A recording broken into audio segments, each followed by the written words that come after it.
Good afternoon and welcome to today's webinar, Picky Eating and Autism and Strategies That Can Help, brought to you by Iowa Healthcare, Child Health Specialty Clinics, and the Regional Autism Assistance Program. I'm Sean Whitrock and I will be moderating today's session for you. This session will be recorded and the link to that recording will be provided in an email following the webinar. You are free to type your questions in the Q&A box throughout the webinar, and those will be answered at the end of the presentation. CE credits will be available for those attending this live session, and directions for obtaining those credits will be shared at the conclusion of the presentation.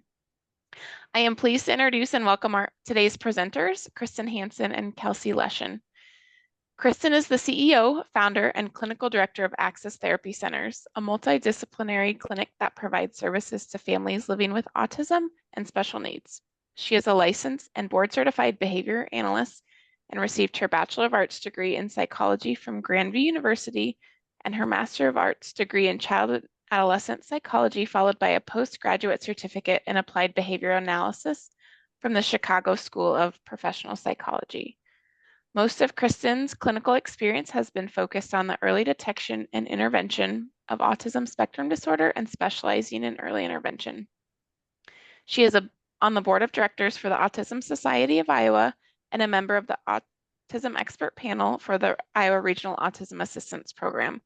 Kristin currently oversees 4 clinic locations in Ames, Ankeny, West Des Moines, and Fort Dodge.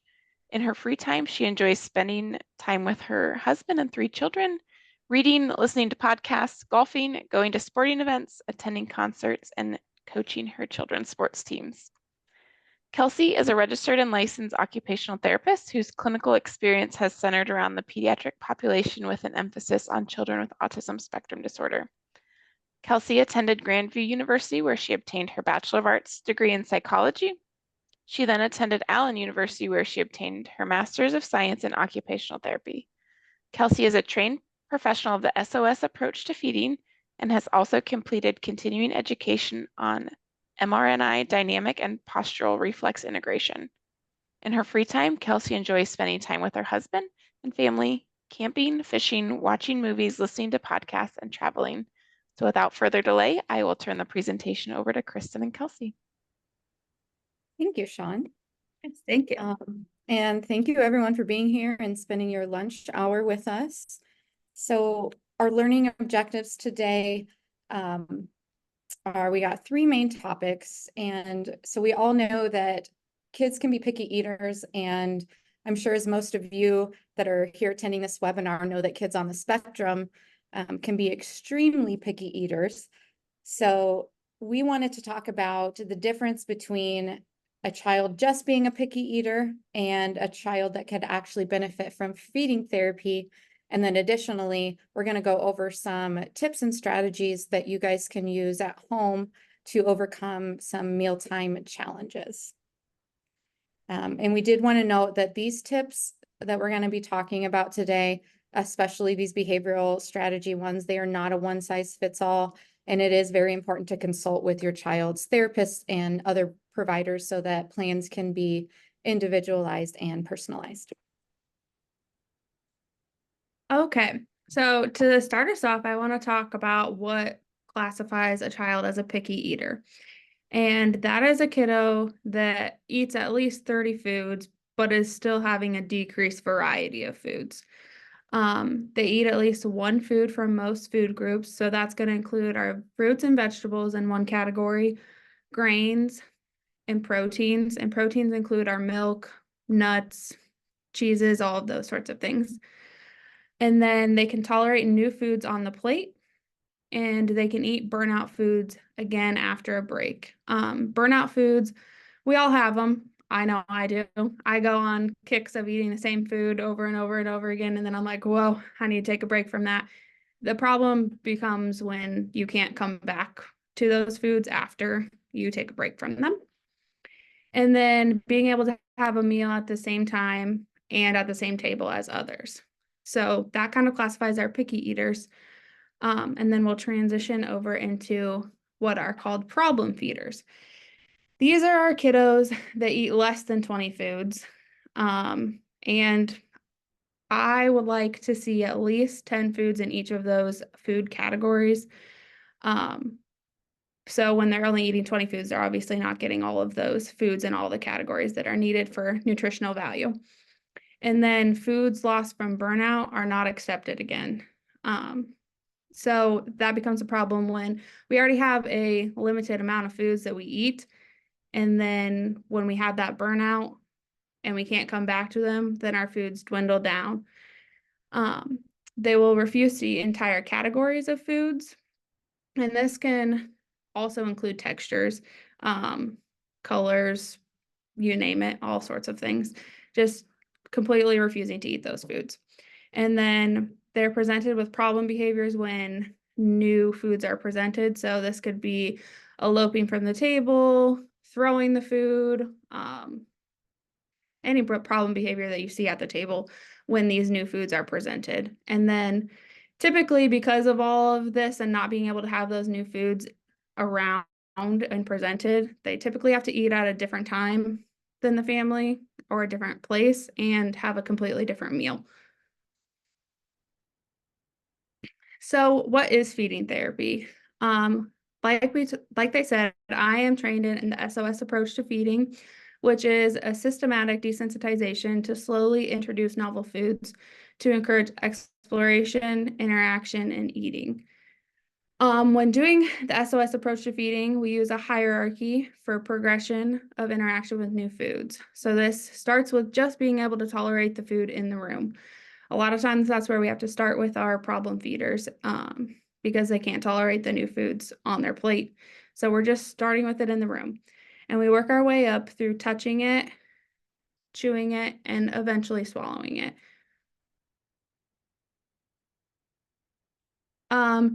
Feeding therapy is appropriate for kids when they're going from a picky eater to a problem feeder. So when we've got our 30 foods, if we can stay consistent with 30 foods, feeding therapy isn't necessarily required or necessary for you to increase your food repertoire. But when we are a problem feeder, that's when it's really important to get into feeding therapy. We use, like I said, a hierarchy, and these hierarchies connect our foods together in some way so that we take our preferred foods that we already have and bring foods in together that kind of are similar to our preferred foods to make it a little less scary for our kiddos to try those new foods. So it's also appropriate when we have those problem behaviors at the table. So eloping, tantruming, active refusal, but this is only when they're presented with sensory elements of the food. We'll talk later on about other mealtime challenges when the sensory element isn't present. You may see physical reactions, gagging and vomiting to certain sensory elements. So that is also another key part in why feeding therapy is appropriate for kiddos when they have those reactions, so that we can desensitize the kiddos so that that's not happening anymore or less frequently. And then if your kiddo's only eating 20 or less foods combined in the areas of fruits and vegetables, proteins and starches, that's when we really need to intervene so that we can increase that food repertoire and nutritional value. So feeding therapy looks different for each kiddo. It's an individualized approach to feeding. It can include a combination of the child's preferred foods and non-preferred foods, and a combination of play-based learning and food scientist learning. So for our younger kiddos, we are typically doing more of the play-based learning. And this is like making something out of the foods, like making a train if they're interested in trains, using their interests to really just get them to interact with the food so that it's not such a adverse reaction to them, making it fun. This is painting with say we take a carrot and we have yogurt or ranch and we're using the carrot to paint, just really very focused on the play-based element of it so that it's not so aversive when we do start asking them to come further up the hierarchy. As far as food scientist learning, I do this a lot with my older kiddos. And this is just kind of investigating the foods, starting off with like, can you describe the shape of it? Can you describe the color? I want to know what it looks like. Can you tell me what it feels like? So talking about those textures, is it wet? Is it dry, cold, hot? Going through all of the different sensory elements. And then those are the ones that we typically start with because most kiddos are okay with touching and or looking at it. As we progress further into the hierarchy, then we look at how does it smell? Does it have a salty smell? Does it smell sweet? Is it a big smell or a little smell? Making sure to use that descriptive language versus negative language like, oh, this smells disgusting. It's slimy. Just using those more descriptive words so that it is not as aversive. And then we have going all the way up to taste if they will tolerate it. And same thing, we're talking about how does it feel in our mouth? Is it crunchy when we crunch it? Does it have a salty taste, a bitter taste?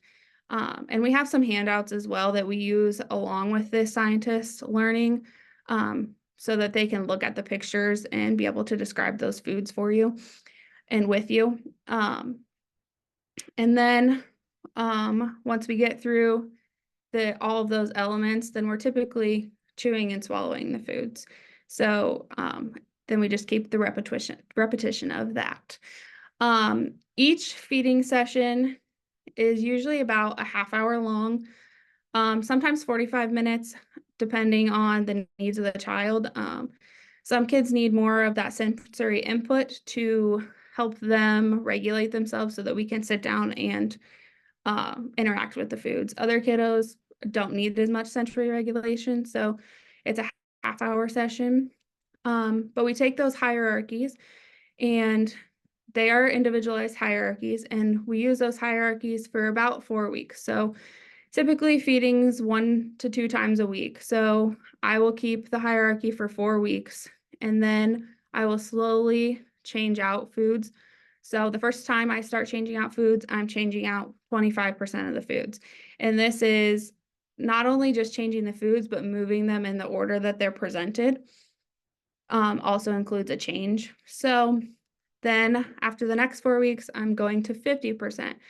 And then the next 4 week, I'm going to 75%. And then eventually we'll be able to get to a point where I can change the entire hierarchy and it not be an aversive thing for them. So some things that you can do at home for your sensory picky eaters. One of the big things that I like parents to do when I'm working with their child during feeding therapy at our clinics is I encourage them to do family style meals at home. And this looks like a meal that includes 1 protein, 1 starch, 1 fruit or vegetable, and at least 1 preferred food.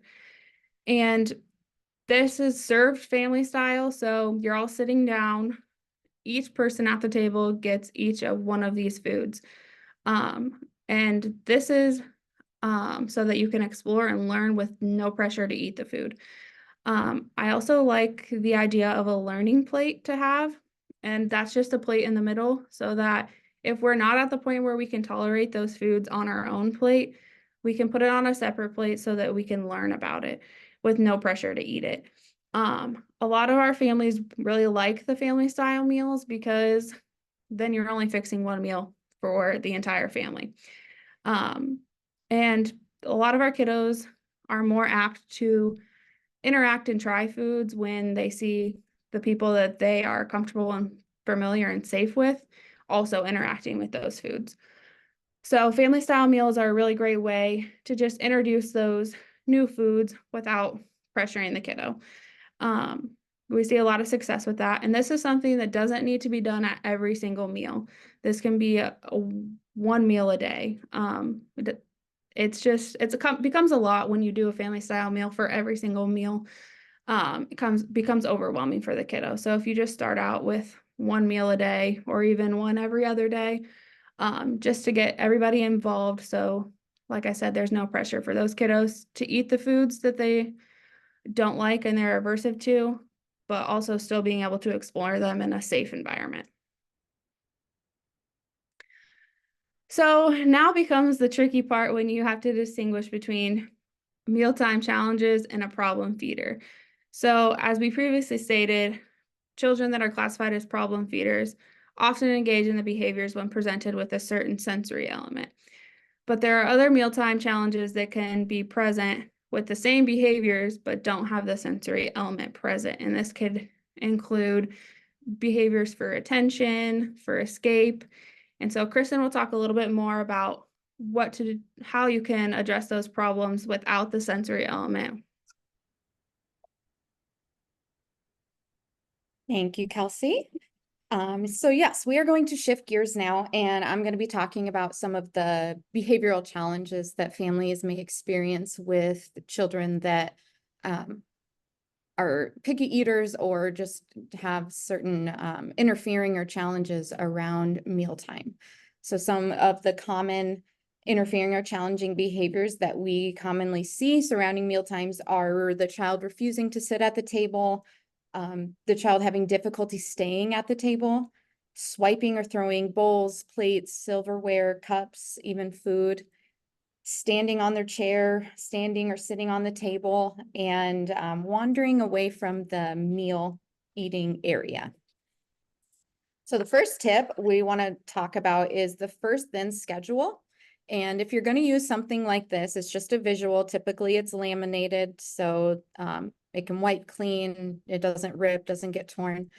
But if you're going to use this with your child, you want to be sure that you provide clear expectations before the meal. So right before you begin your meal, let the child know exactly what the expectations are and what they need to do before they can get something, and make sure you state what it is that they're able to get if they do this. So whether that is a certain amount of bites of food or a certain duration of time that they need to stay at the table. One example is you could say, first take a bite, then you can play for 1 minute on your iPad. The child finally takes a bite, you allow them 1 minute access to their iPad, timer goes off, it's up, and then you restart that sequence. Okay, now another bite for another minute. And then you can just redo that cycle until they meet your expectation. Example number 2 is if you want to do it for staying at the table with the family. So you could say, first sit with us at the table for 5 minutes, and then you can go play in the living room. And then you can slowly increase the time before that reinforcement is given and until your final expectation is met. It's important to stick to this and follow through with it. If you are going to present it, make sure that you do follow through with it so the child doesn't learn that they can escape by refusing. If they are refusing to take a bite, then you need to stay clear to the end goal, which is, okay, you do not get access to your iPad. It's also very important that you only focus on one goal at a time. So for example, either focus on the bites or focus on staying at the table. If the goal is for them to stay at the table, do that first. Don't say you need to stay at the table. Okay, now I need to take some bites. If those are both already issues, focus on tackling one goal at a time. Tip number 2 would be to use a token board. And this is just another way to provide a visual of the expectations to the child. Some important notes about a token board is that you want to make sure the child understands what the tokens represent. So whether that be a bite of food or it could be 1 minute of sitting at the table. And then make sure they also understand how they earn them. So you get a token for 1 bite, or you get a token for 1 minute at the table. And then once you get however many tokens, in here it's 5 bites to earn some iPad time, make sure they clearly understand how it works and what the end result is only if they meet that contingency. Tip number 3 is to offer choices. Depending on what the goal is for your child, it may be helpful to offer them choices. Example number 1 is if you want your child to eat some kind of fruit, you can offer them 2 different options. So like in this picture, for example, would you like an apple or an orange? Another example is if you want your child to eat chicken, you can offer them different dipping sauces. So you could say, all right, we're eating chicken tonight. Would you like to dip it in some yummy ranch, or would you like barbecue sauce? Another example is choices on how they want their food cut up or displayed. And this is a big one in our house. I have 3 children, ages 10, 9, and 3. And so they often hear me say, do you want your sandwich cut into squares, rectangles, or triangles?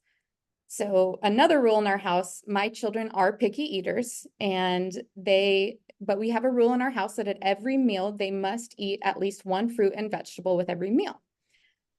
So before each meal, I will ask them, what's your fruit and veggie going to be? So we make sure we keep a fully stocked range in our fridge so they do have choices.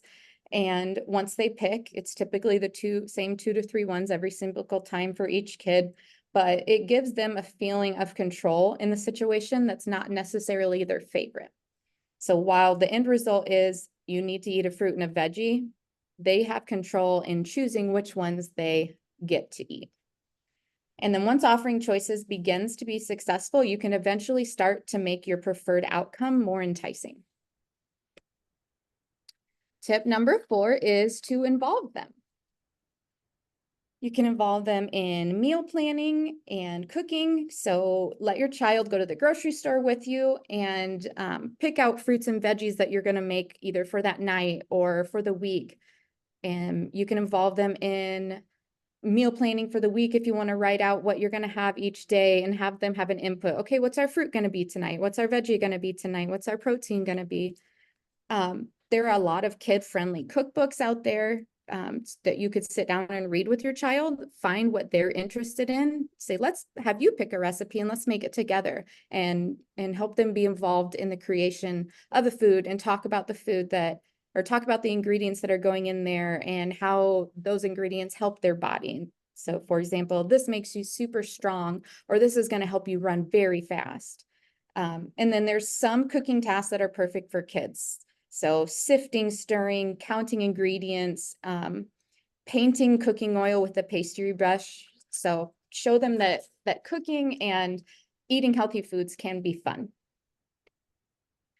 Tip number 5 is called differential reinforcement. So this is an ABA term, but essentially what it means is selectively reinforcing desired behaviors and withholding reinforcement for the undesired behaviors.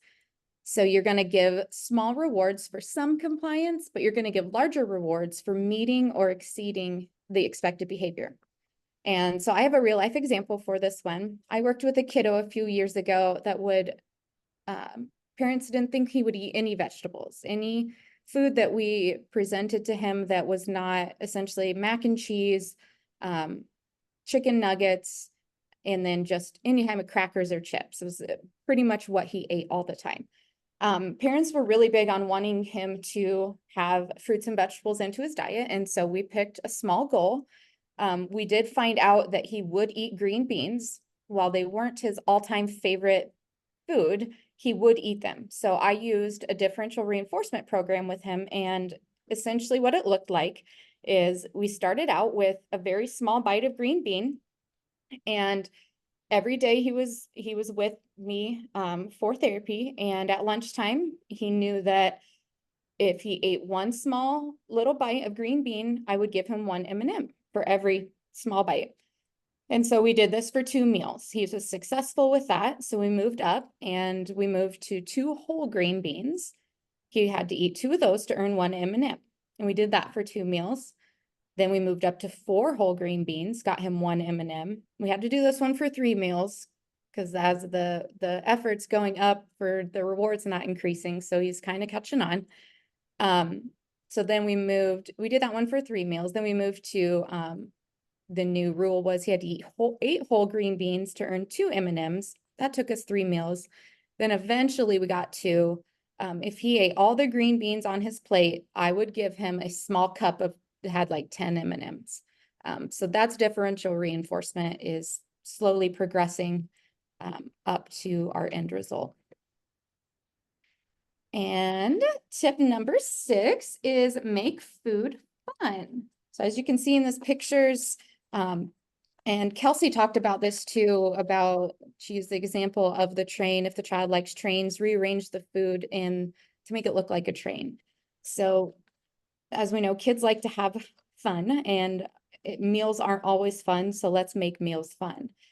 And food activities can be a powerful tool for parents to use. So it could be cutting the sandwich into a different shape. You're not changing the substance of the meal. You're not changing the ingredients. You're just changing the presentation.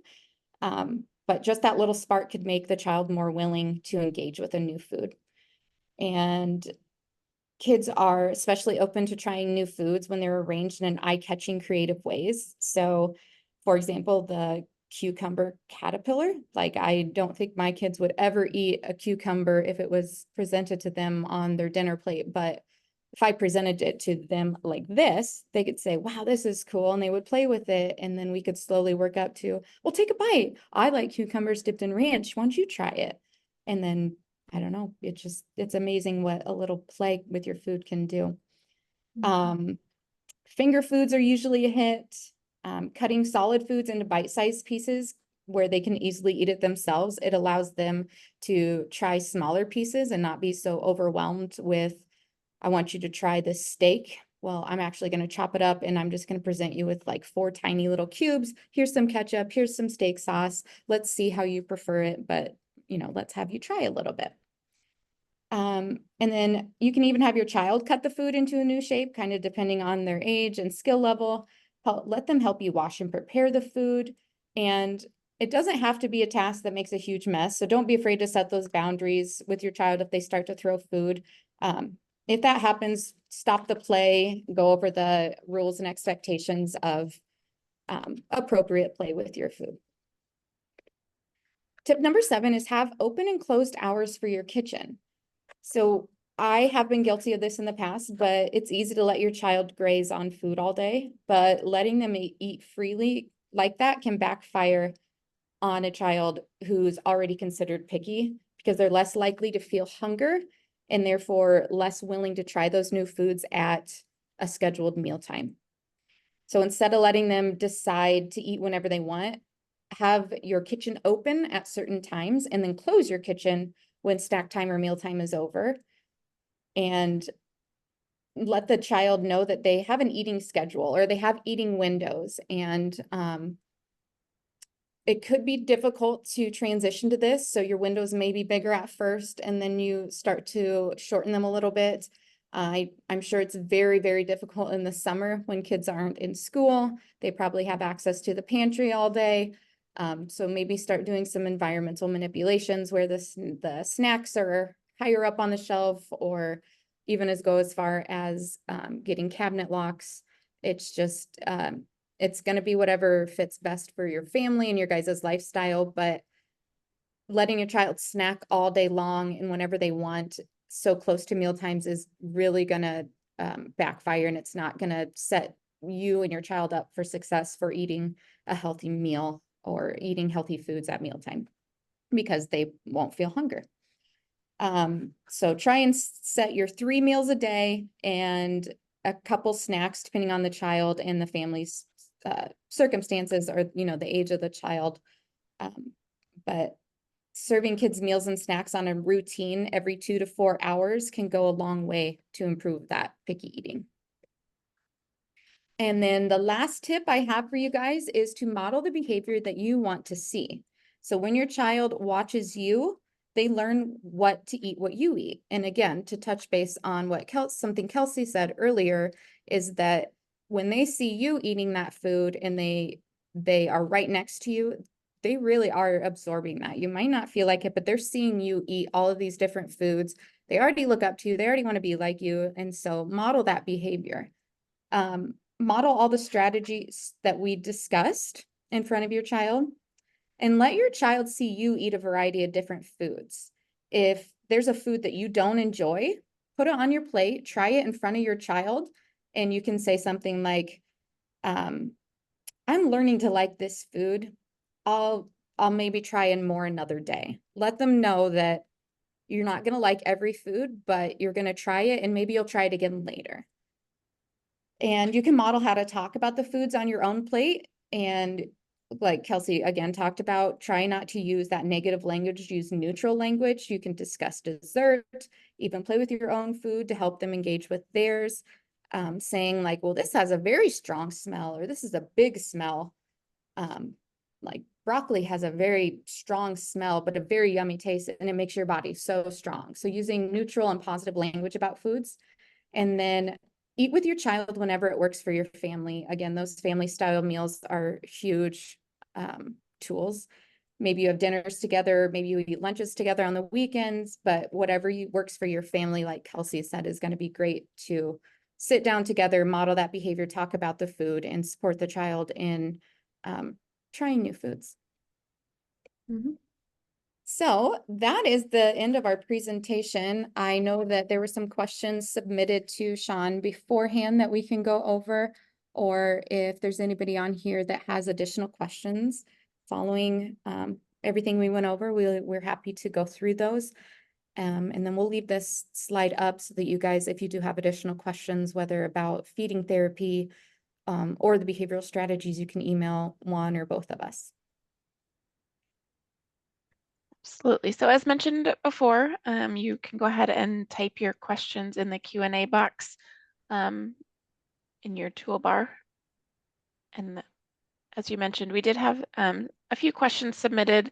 I think you covered on a lot of these, but just kind of to give some examples, you know, how do you get them to try healthy food without gagging and vomiting? Yeah, that one is kind of a long process. It takes a lot of the systematic desensitization, but essentially, first you kind of need to figure out, is it a texture thing that's making them gag? Is it the taste? So a therapist, an OT certified in feeding should be able to help you determine that, if you don't already know. And then you start slowly introducing it. So it becomes aversive when they immediately put it in their mouth and then they're gagging. So now they've associated that if I put this fruit in my mouth, I'm gonna gag.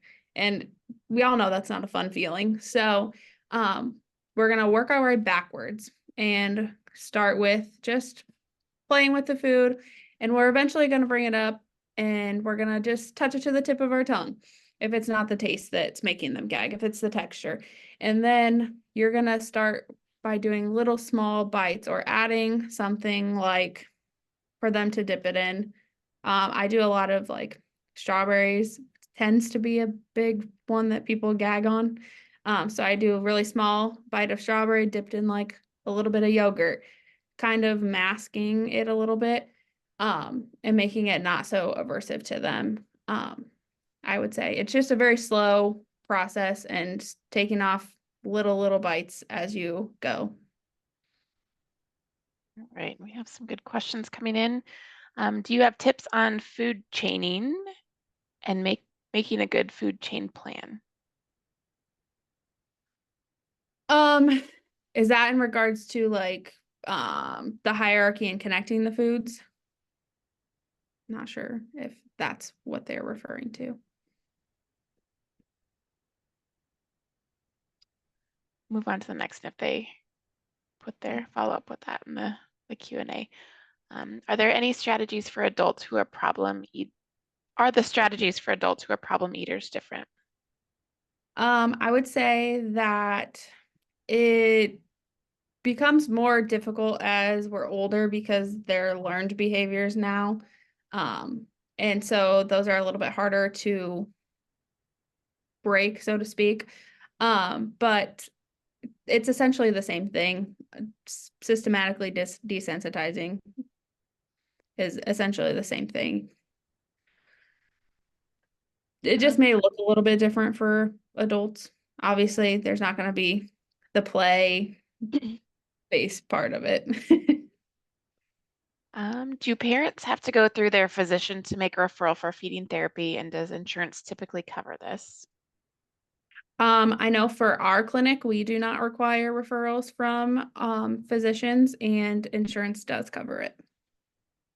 Great. Do you have any suggestions for therapy for older children? I have a 16-year-old with autism who is definitely a problem eater and getting more restrictive as he gets older, but so many places focus only on younger children. Yeah, I would say start off with those family meals at home, and I would suggest getting them into somewhere with a feeding therapist that can kind of look at what the underlying issue is for that, whether that be the texture, the taste, looking at those underlying issues so that they can give you more tips for that. How does the relatively new diagnosis of ARFID affect your plan of care? Do you refer on if you suspect it isn't just picky eating or mealtime challenges?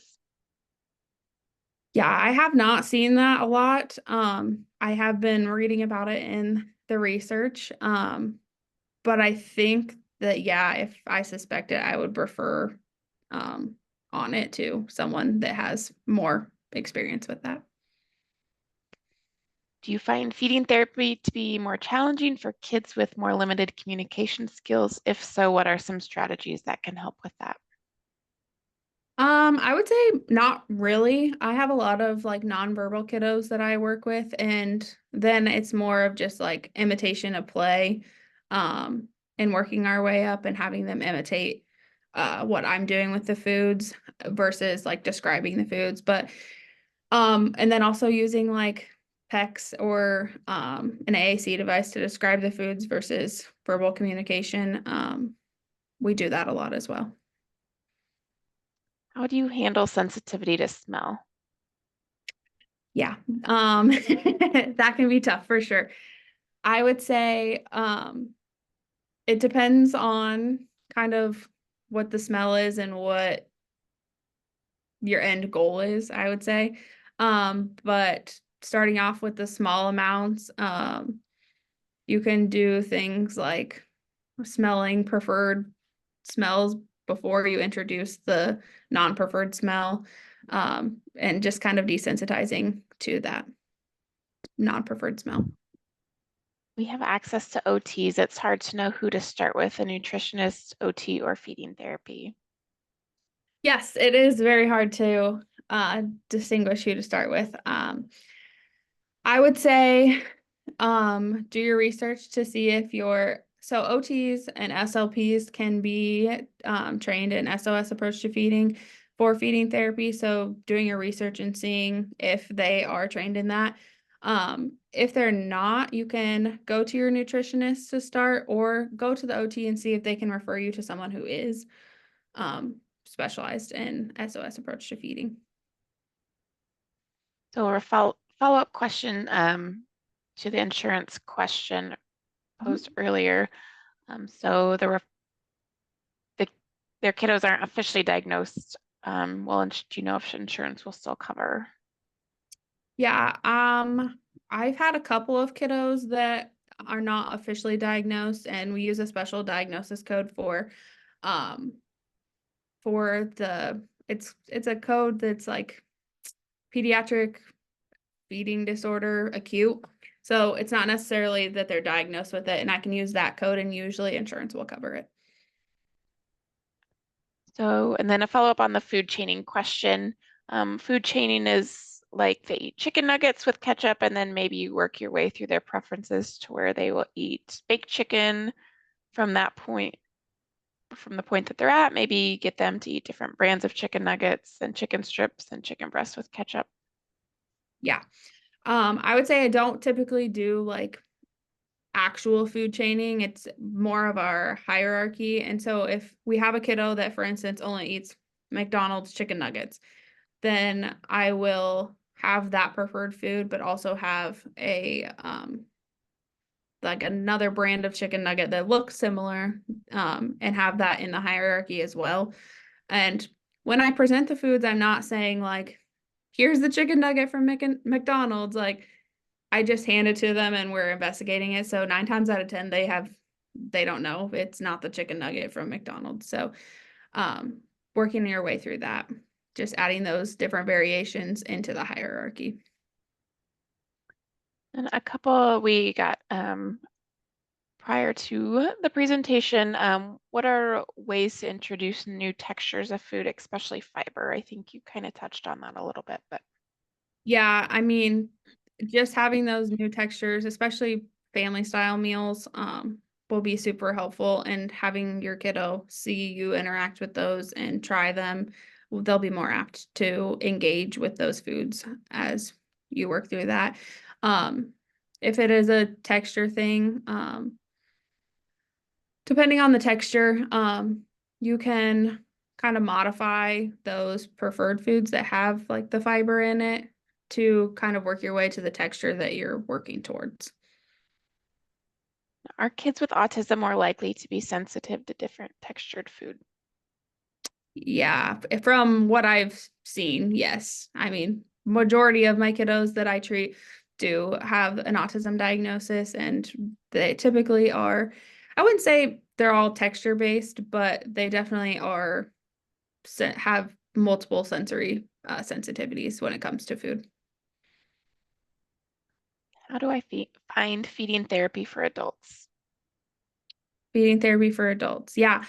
Um, like I said, it is a little bit trickier with our adults. And I would say if you can find an OT that would treat and has SOS and they treat adults, that would be my first place to start. I feel like it is trickier. We don't see a lot of people doing feeding therapy with adults. I think that's something that's definitely lacking. And I also, they're lacking the research on it of the kind of benefits of it with adults versus kids. And it's not a good answer, but not the one you wanted anyway. And how has your feeding therapy practice changed in the last 5 to 10 years? Are there any things you no longer do or no longer recommend? Yeah, I mean, I've been a feeding therapist, certified in feeding for 3 years now, and so not much has changed in the past 3 years since when I got certified in this. But I would just say I don't recommend ever like forcing your child to eat any non-preferred food. Um, Always give them a safe environment for them to explore those foods in a more comfortable way. Great. Well, while we're waiting for any final questions to come in, I will follow up with a few housekeeping items. So I did already put the link in the chat to that will take you to the CME portal to complete your evaluation. But I will also be sending out an email with step-by-step instructions on how to access that portal. It's through the University of Iowa Carver College of Medicine. And then if you do have any questions regarding continuing education, please feel free to contact me. I will put my email in the chat as well. And did you have any, Kristin or Kelsie, any final thoughts you wanted to share?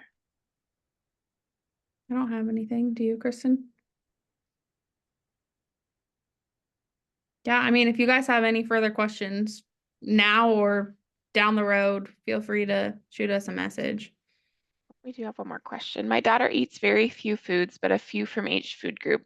It's hard to figure out why she is choosing what to eat and not to eat. How do you figure out how they choose what to eat or not eat? Yeah, I would say your best bet would be to start off with someone that is certified in SOS because they'll be able to look at those foods and look at things that we're not always looking, like parents aren't always looking at, whether that be the texture, the color, the taste, the smell. How are these kind of foods connected? And sometimes there's no rhyme or reason. That just is what it is. So, if you're feeling like you can't find out why it's certain foods, it might just be random.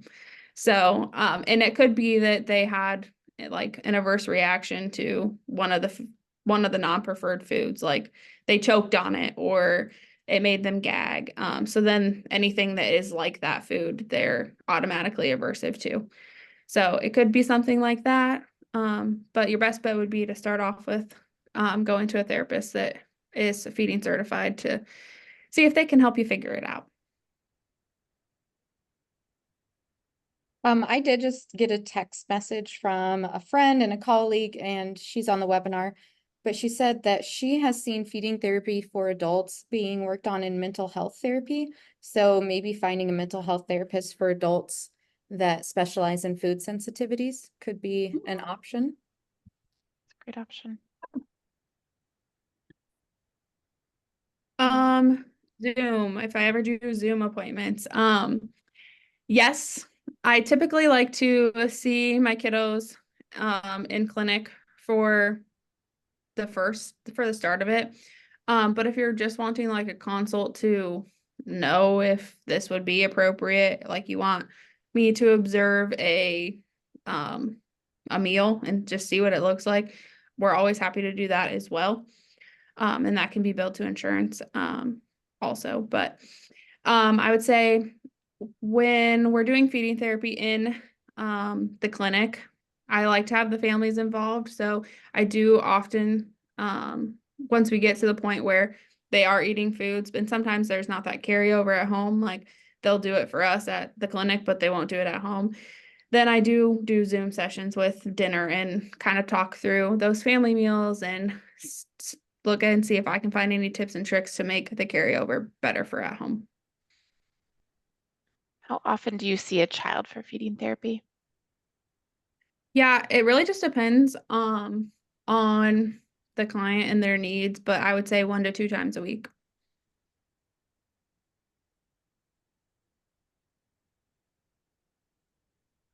All right, well, it doesn't look like any additional questions have come in.